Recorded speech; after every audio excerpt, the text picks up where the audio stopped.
E o Fed acabou mantendo a taxa de curto prazo, a Fed Funds Rate, mantendo no intervalo entre 5,25% e 5,5% ao ano. Eles destacaram que o comitê não avalia ser apropriado decidir pela redução nas taxas de juros até que tenha confiança de que a inflação está em direção à meta de forma sustentável.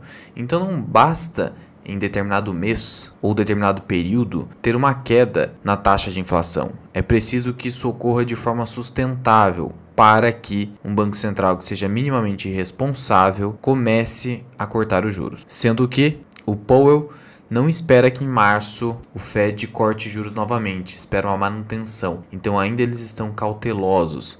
Assim como foi aquele movimento aqui no Brasil de manutenção da Selic por vários períodos, várias reuniões. Lembrando que são 8 reuniões no ano. Já o Brasil continua com a tendência de queda na taxa Selic. A Selic caiu de 11,75% para 11,25%. Já trouxe aqui para vocês que a projeção dos grandes bancos é que cai até 9%. Isso, obviamente, se a inflação se mantiver controlada e se a percepção do risco Brasil não aumentar. Vamos lembrar aqui que no acumulado dos últimos 12 meses, o IPCA, que é o índice oficial do governo, apresentou uma variação de 4,62%. O IPCA 15, uma prévia, foi de 0,31% em janeiro, abaixo da previsão do mercado e abaixo da inflação de dezembro, que foi de 0,40%. Então é tudo isso que reforça esse ciclo de baixa da Selic. E aí você poderia se perguntar, se a inflação está controlada, por que cada vez mais parece ser difícil adquirir imóvel ou veículo? Um HB20 hoje, por exemplo, custa, modelo mais básico, mais de R$80 mil. Imóveis, no geral, vão custar facilmente 400, 500 mil reais. E esse cenário vai se agravando. Você não deveria se enganar com o reajuste de salário mínimo. Porque veja, por mais que o salário mínimo tenha sido reajustado a uma taxa superior à inflação, em 6,97%, isso não muda nada na prática. Eu vou te mostrar o porquê, é um motivo matemático. Veja, para provar para vocês que propriedades rurais, por exemplo, não estão se valorizando muito acima da inflação, no ano de 2023, a valorização média foi de 4,57%, algo muito próximo do IPCA, denotando que as propriedades urbanas e rurais, no geral, se valorizam muito próximo da inflação. Pois bem, só que qual é o grande problema? Basicamente a matemática. Por quê? Supondo que nós tivéssemos aqui um salário mínimo de 1.300, um carro de 80 mil e um imóvel de 400 mil, mesmo que o percentual de reajuste do salário mínimo seja superior, fica sempre cada vez mais difícil ter condições para adquirir propriedades pelo brasileiro médio. Então veja, se eu multiplicar aqui esses números pelo percentual respectivo, eu chego aos seguintes cenários: 416 mil na propriedade territorial, 83 mil no veículo e 1.391 para o salário mínimo. Subiu quase R$100, só que aqui subiu 3.200, aqui subiu 16 mil. Sendo assim, você não conseguirá comprar esses bens. Então não se engane com reajustamento de salário mínimo, reajustamentos salariais. Isso não vai mudar a sua vida. O que vai mudar a sua vida é efetivamente aumentar e muito a sua remuneração para ter condições de acompanhar esses reajustamentos sobre uma base de cálculo que já é grande. Então é isso que vem acontecendo. Prosseguindo aqui, em relação à Sanepar, ela trouxe um comunicado ao mercado, comunicando ao mercado que a AGEPAR, que é a Agência Reguladora de Serviços Públicos no Estado do Paraná, que regula a atividade da Sanepar aqui no Estado, publicou a nota técnica 10 de 2023 a respeito da metodologia de reajuste tarifário anual. Como vocês sabem, empresas do setor de utilidade pública, especialmente de distribuição de energia elétrica e saneamento básico e abastecimento de água, possuem essa garantia de reajuste tarifário. E aí, esse reajuste não ocorre a esmo, existe uma metodologia e a agência reguladora que faz a publicação de como é feito o cálculo. E clicando nesse comunicado ao mercado, você é direcionado para a nota técnica. E nela, há a consideração dos encargos que a Sanepar tem,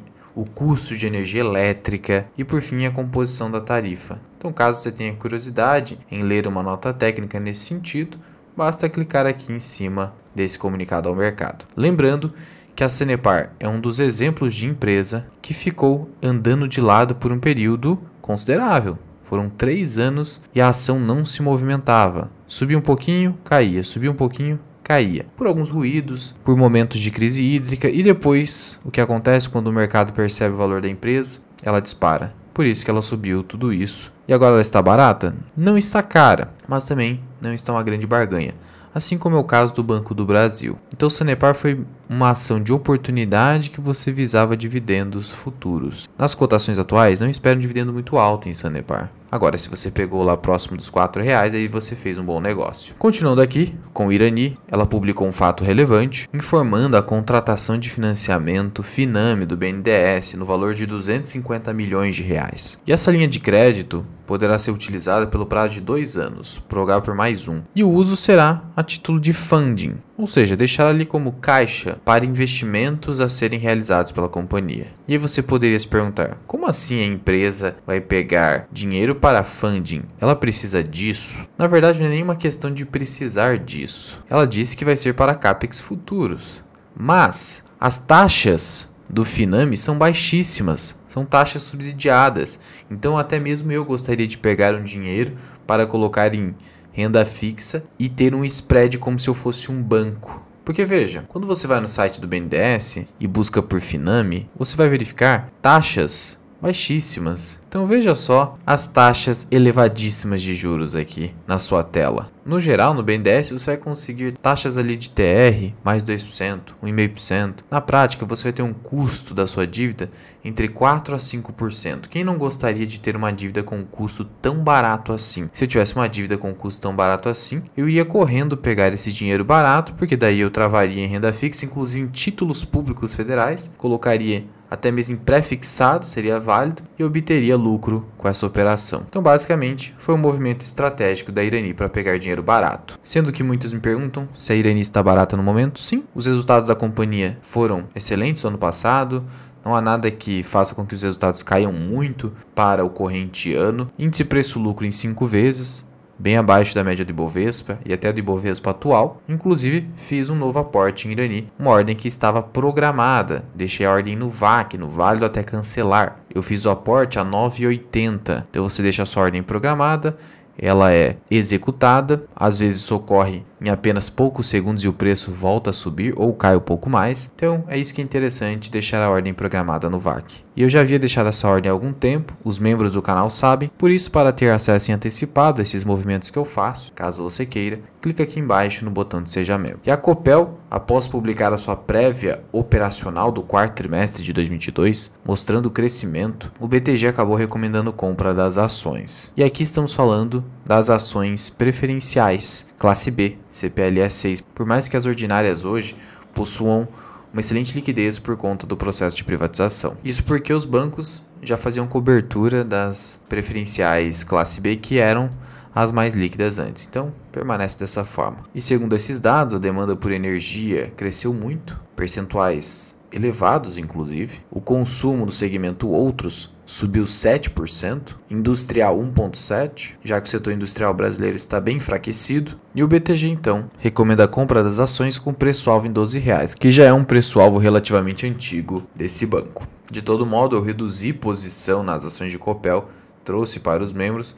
Atualmente eu tenho uma posição de apenas 1.000 ações, justamente porque hoje o Copel não está descontada. E agora que o pessoal está mandando comprar, negociando a 15 vezes lucro, ela tem que resolver o problema, as adesões exageradas, que ela teve que limitar de demissões voluntárias. Então hoje eu não vejo um grande upside em Copel. E a AS Brasil se pronunciou sobre a especulação se ela realmente venderia seus ativos e sairia do Brasil. E a resposta dela foi bem inconclusiva. Ela disse que avalia alternativas para financiar o crescimento da companhia e reforçar sua estrutura de capital, não havendo qualquer conclusão a esse respeito até o momento. Ou seja, não estamos negando definitivamente a matéria do Lauro Jardim, do jornal O Globo. Não estamos dizendo que ele está mentindo descaradamente. Ele pode até estar mentindo, mas ela não fez a negativa de forma direta, atacando diretamente dizendo: não queremos sair do Brasil agora, não queremos fechar capital. Então eles estão estudando essa possibilidade. Eles podem sim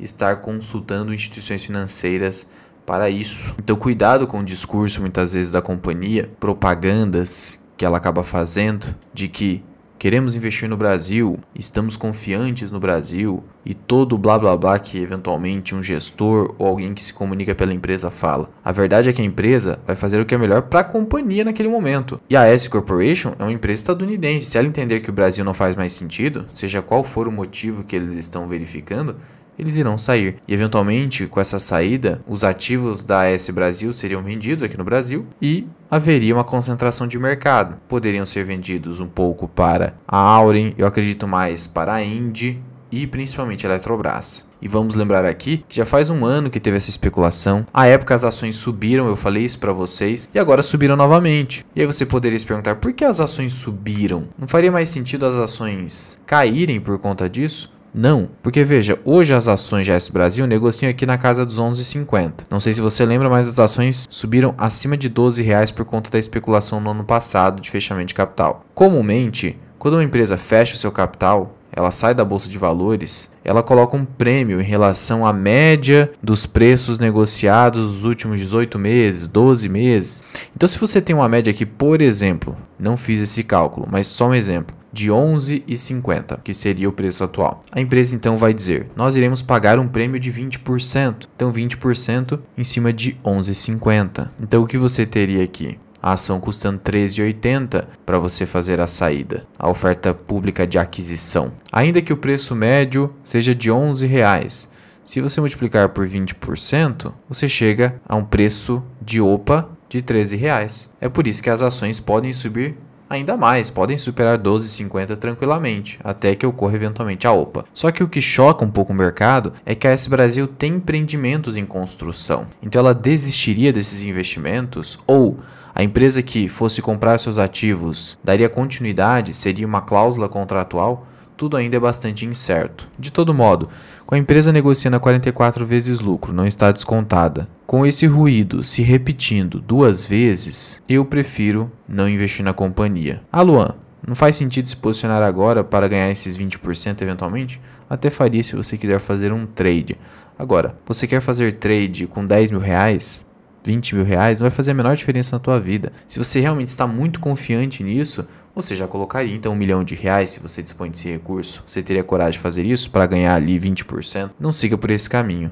Não faz muito sentido. O melhor é simplesmente, se não há visão de longo prazo para a empresa no Brasil, melhor é não fazer nada. Essa é a minha visão pessoal. E o Santander publicou o balanço do quarto trimestre de 2023 e foi um balanço frustrante. As units caíram 1,88%, as preferenciais 2,33% e as ordinárias 2,32%. Isso ocorreu por um motivo muito simples. O mercado, que é um consenso entre analistas e bancos, esperava um lucro de 2,87 bilhões no período. Só que o lucro foi de 2,2 bilhões. E é assim que funciona o mercado. Se o mercado esperava um lucro maior, as ações irão cair para ajustar isso no preço. Agora, vamos para uma empresa que reporta prejuízo e sobe. Por que ela subiu? Porque o mercado esperava um prejuízo ainda maior. No geral, é isso que acontece em pós-publicação de balanços. Diante desse resultado ruim, o banco permanece aí com um índice preço-lucro de 12, 13 vezes, o ROI do banco em 12%, Bradesco em situação similar, Itaú, por que está negociando a 10 vezes lucro? Porque segue subindo. Itaú já está custando R$32. Por que isso acontece? Porque é uma empresa boa reportando resultados bons. E aí o índice preço-lucro fica alto porque o mercado acabou precificando a qualidade da empresa na bolsa de valores. E aqui o índice preço-lucro está alto porque o lucro foi baixo. O que você prefere? Comprar uma empresa que está com lucro baixo ou que está com lucro consistente? Depende da sua estratégia. Se você se importa mais com recuperação das empresas, aí você vai optar por esses dois bancos. Agora, se você não quer saber e se preocupar com isso, você vai nos bancos de maior qualidade. Então não existe certo ou errado no mercado. Existe aquilo que funciona ou funcionou para você. Mas o que eu posso te dizer é o seguinte: Charlie Munger e Warren Buffett só tiveram esse extremo sucesso no mercado financeiro porque eles não ficaram aficionados em recuperação de empresas, mas sim na qualidade daquelas empresas que têm resultados consistentes. E com isso, o mercado reitera a venda de Banco Santander, pode eventualmente fazer parte da sua estratégia, entender que todo esse pessimismo te gera uma oportunidade, mas só vai gerar oportunidade se o lucro crescer, porque o índice preço-lucro mostra que o banco ainda está caro. Então, depende de uma recuperação aqui. Só que o mercado espera uma recuperação mais lenta, porque a qualidade dos ativos do banco se deteriorou, o ROI continua baixo. Os únicos pontos positivos nesse balanço foram lucro líquido, obviamente, ao contrário de prejuízo, e crescimento. O banco demonstrou crescimento na sua carteira de crédito, segue investindo para expansão, mas afora isso, os seus ativos, a sua carteira não foi muito boa. Aumento de provisões. Quando você olha para o resultado de provisões, houve um crescimento em relação ao terceiro trimestre. Na base anual, houve um crescimento de 5,3%. A inadimplência ainda não está boa. Sendo assim, a recuperação pode demorar sim para acontecer, então você precisa ter paciência se faz parte da sua estratégia buscar a recuperação desse banco. Eu, particularmente, no setor bancário só fico com o Banco do Brasil, mas não estou comprando no momento. Itaú eu não comprei porque acabou subindo muito, não vejo como descontado hoje. Banco ABC já comprei bastante e também tem um pouco de Banco Inter. Banco do Brasil seria o Banco Value para receber dividendos.